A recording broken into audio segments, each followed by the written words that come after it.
I think one of the questions that we're probably going to have in the audience right now is, wait, so are these Jews? Are these people Jewish? They're saying they're from Abraham's stock. Is that like it sounds like it's not coming from a genetic ancestry going back to Abraham, or even a faith ancestry that traces back through the faith of the generations, but rather a experiential thing. Like if you went through this experience of the transatlantic slave trade, then you are therefore this people group. Is that right?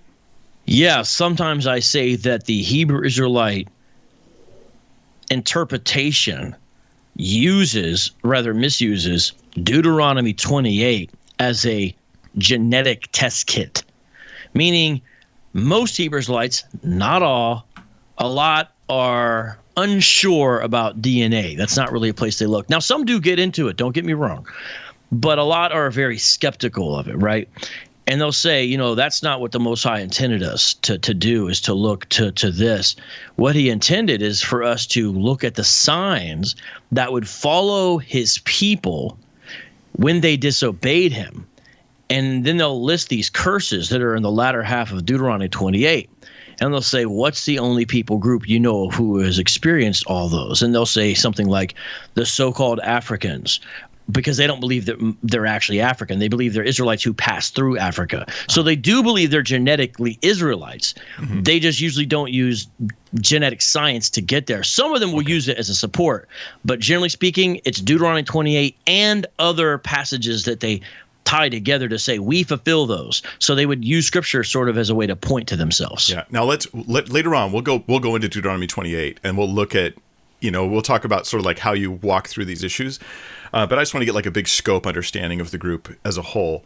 So they're saying we've gone through experiences that we find described in Deuteronomy 28 that show that we're the people that experienced these curses, which means we also have those promises, which means we're Israelites. We're the true Israelites. And do they connect that to like a specific tribe or just like the tribes scattered abroad, like the diaspora or something like that?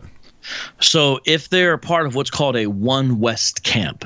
So think of One West as not a specific group, Mike, but think of, if I use the term One West, think of it as if I describe the Wesleyan holiness tradition, right? There's not a denomination per se called Wesleyan holiness, but you understand it's an umbrella term to describe various branches of Christianity in the sense of denominational structures.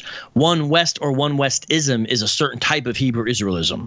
Mm-hmm. If they're a One Wester, a telltale sign of a One Wester is, to answer your question, the 12 tribes chart. The 12 tribes chart is usually on a sandwich board if they're out on the street situation.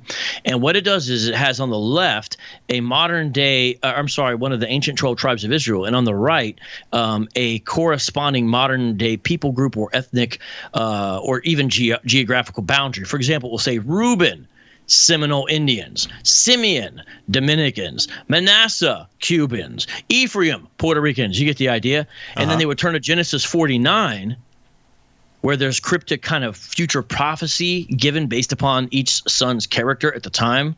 And they'll say, here's how you know. Issachar had burdens that he carried. Well, the Mexicans had the burden of the Spanish and the English as oppressors. And it says that Issachar entered into a land of rest. And we see that Mexico is a beautiful place where they take a siesta. Therefore, Mexicans are Issachar. So the One Westers do go to specific tribes. So they're not even really black Hebrew. They're not even really black Hebrew Israelites. They're Hebrew Israelites who have all kinds of different people, Native American, Hispanic, thrown into their group of the Israel.